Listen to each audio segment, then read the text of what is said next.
It's been over 12 years since 9/11. What happened that day has left a lasting impact worldwide. But perhaps none are more affected than the thousands of first responders that selflessly rushed to ground zero in search for survivors. Over 1,000 9/11 first responders have already died from cancer and other related illnesses as a result of breathing in the highly toxic asbestos dust from the pulverized buildings. Dust that the government knew to be dangerous, yet assured the people of New York was perfectly safe so Wall Street could get back up and running. According to the second annual report released in November by the 9/11 Victims Compensation Fund, only about 1% of the first responders who have filed for claims have so far received financial help.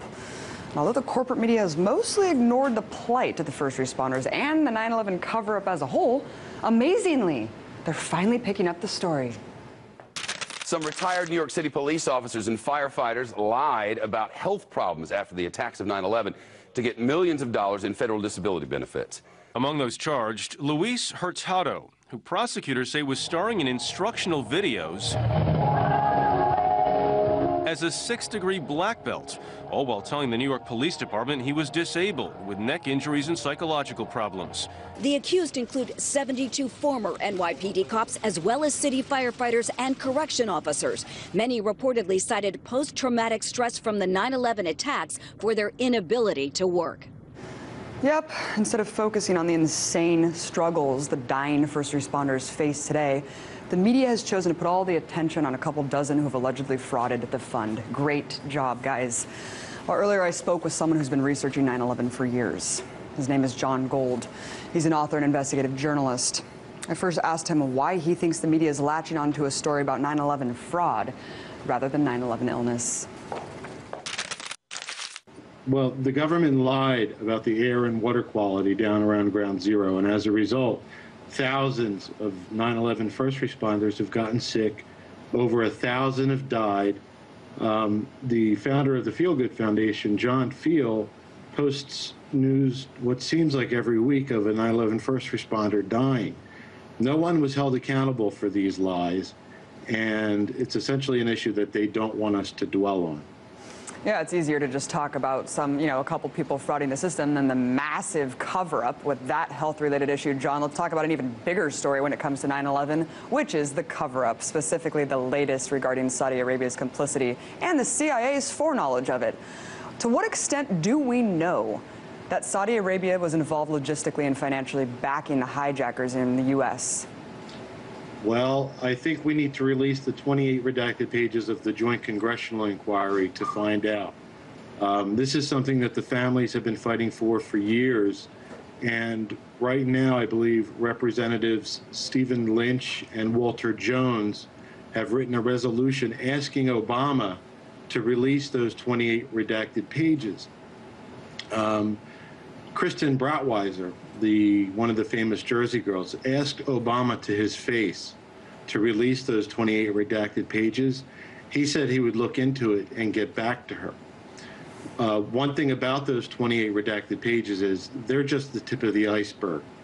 The 9/11 Commission has yet to release all of their documents, and the documents that they have released are greatly redacted. And how much did the government know beforehand about this operation? Well, there's a multitude of information out there that suggests this government knew what was coming. One of the Jersey girls talked about how they met whistleblowers in Maryland, people that the 9/11 Commission refused to subpoena, and they essentially had information that showed this government knew the day, the target, and the type of attack. Unbelievable. What does that say? What does that say exactly? I mean, considering how we now know also that 2 of the hijackers were living under the roof of an FBI informant, John, do you think it's possible that U.S. intelligence agencies weren't just turning a blind eye to the operation, but intimately involved in it? I certainly do.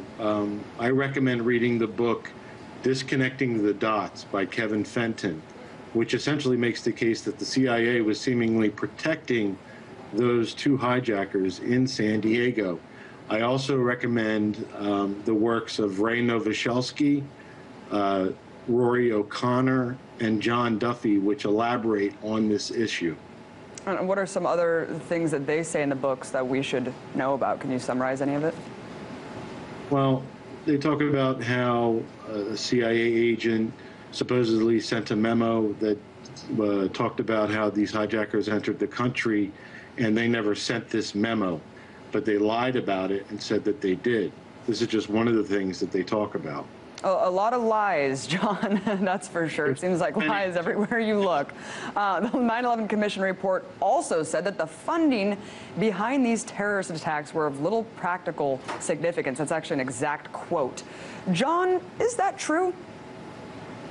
Well, as I said, Prince Bandar's wife is allegedly connected to money of those two hijackers in San Diego. I think that's significant, don't you? If the funding were exposed, where do you think it would trace back to other than just Bandar? Well, I think it would lead back to certain Saudi royals. I think it would lead back to elements within the Pakistani ISI as well. What makes you think that? Well, there's been news for years showing that, well, the Pakistani ISI, Lieutenant General Mahmoud Ahmed ordered Ahmed Omar Saeed Sheikh to wire transfer $100,000 to Mohammed Atta. The lead hijacker. And wasn't that guy having breakfast with the Bush administration on the morning of 9/11? Well, he met with George Tenet in the months before 9/11. He met with certain Pentagon officials during the week of 9/11. He met with people within the White House. He met with Porter Goss, Bob Graham, Senator Kyle, during the time of 9/11. So yes, that's the same guy. Interesting. What did the government do to cover up Saudi Arabia's role after the fact? Well, the Bush administration and the Obama administrations did as much as they could to make sure that the courts sided with the Saudis over the 9/11 families. And I think that's disgraceful. Absolutely, absolutely disgraceful.